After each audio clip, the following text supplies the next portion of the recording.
पाण्याने भरलेला शहादा बसस्थानक तलाव प्रवाशींना कळेना। नंदुरबार जिल्ह्यातील शहादा आगार हे सर्वात जास्त उत्पन्न मिळवणारे आगार म्हणून ओळखले जाते।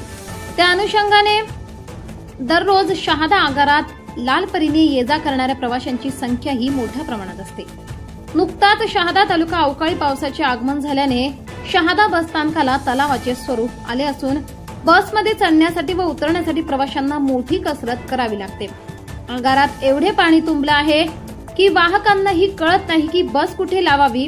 त्या अनुषंगाने प्रवाशांना चढण्या व उतरण्यासाठी पाण्याच्या डबक्यामधून जावे लागत असल्यामुळे सदरील प्रवासी चालक व वाहकांची हुज्जत घालताना दिसतात।